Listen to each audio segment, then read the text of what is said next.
thought I'd sit down to write about a single dinner that managed to shake up everything I thought I knew about my family. But here I am, still sifting through the emotions and memories of that night, trying to make sense of it all. My name is Charlotte, and I'm 58 years old. I've lived through enough Thanksgivings, Christmases, and Sunday roasts to believe I'd seen it all.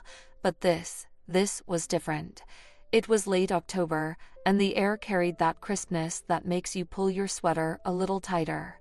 Our family gatherings had always been an eclectic mix of warmth and tension, equal parts laughter and subtle jabs. My father, who had remarried 5 years ago, after my mother passed, had invited us all over for dinner. His wife, Marianne, was hosting. Now, Marianne, she's a force of nature. In her mid-60s but looking a decade younger, she's the kind of woman who can silence a room just by walking into it. She's not unkind, but she has a way of commanding attention that's both fascinating and intimidating. My relationship with her had always been cordial but distant, an unspoken understanding that she was Dad's new life, and I was a relic of his old one.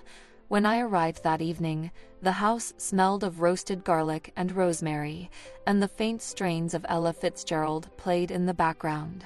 The dining room was aglow with soft, flickering candlelight, and the table was set with Marianne's usual impeccable taste: crisp white linens, crystal glasses, and an autumnal centerpiece of gourds and dried leaves.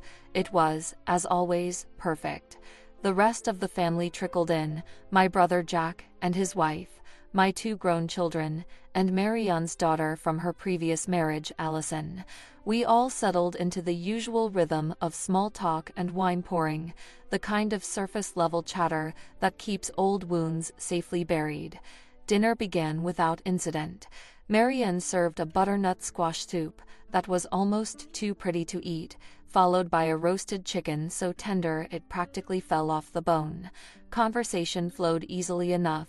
Jack talked about his latest fishing trip, my daughter shared stories from her new job, and Marianne chimed in with just the right amount of charm to keep things lively. But there was something in her demeanor that night, a subtle shift I couldn't quite put my finger on. She seemed restless, as if she were carrying the weight of some invisible burden. It happened during dessert. Marianne had brought out a homemade apple tart, its golden crust glistening under the dining room lights.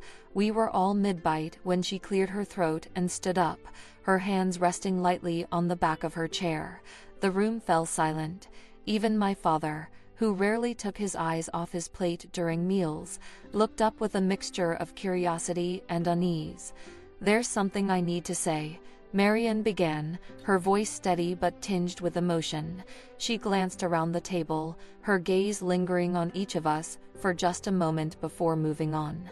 "It's been on my heart for a long time, and I can't keep it to myself any longer."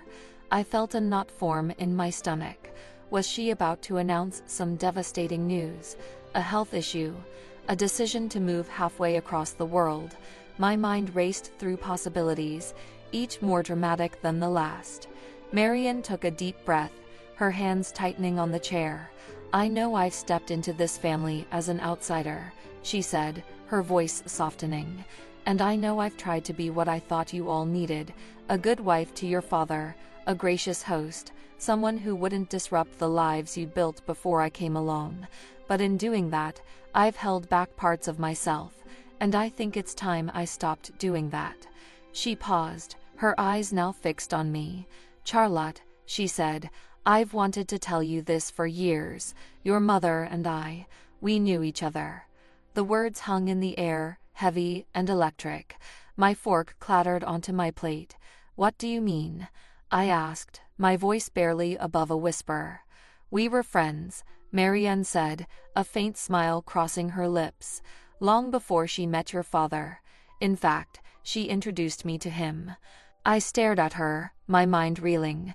My mother had never mentioned Marianne, not once, and yet here she was, claiming not only to have known her, but to have played a role in one of the most significant relationships of my mother's life. "Why didn't you ever say anything?" Jack asked, his voice tinged with suspicion. Marianne's smile faded, because it felt like her story to tell, not mine, and when she passed, I didn't know how to bring it up without feeling like I was intruding on her memory. But it's been weighing on me, especially as I've grown closer to all of you. I didn't want this to be a secret anymore. The room was silent, save for the faint crackle of the fireplace. I didn't know what to feel: anger at the years of silence, gratitude for her honesty, or an overwhelming sadness at the reminder of my mother's absence. Perhaps it was all three. What was she like? I found myself asking, my voice trembling. Marianne's eyes softened, and for the first time that evening, she seemed entirely at ease. She was remarkable, she said, her voice filled with warmth. Smart, funny, fiercely loyal. She had a way of making everyone around her feel seen and valued. It's one of the reasons I admired her so much. As she spoke, the tension in the room began to dissolve, replaced by a quiet, collective yearning to know more.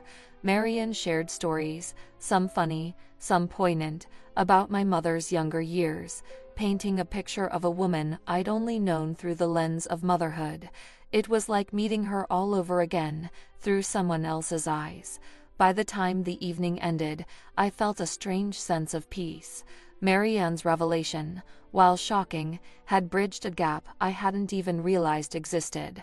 It reminded me that family isn't just about shared blood or history. It's about the connections we choose to nurture, and the truths we dare to share.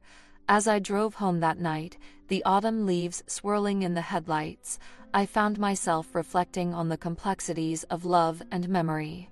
Marianne had taken a risk in opening up to us, and in doing so, she'd given us a gift. She'd shown me that even in the most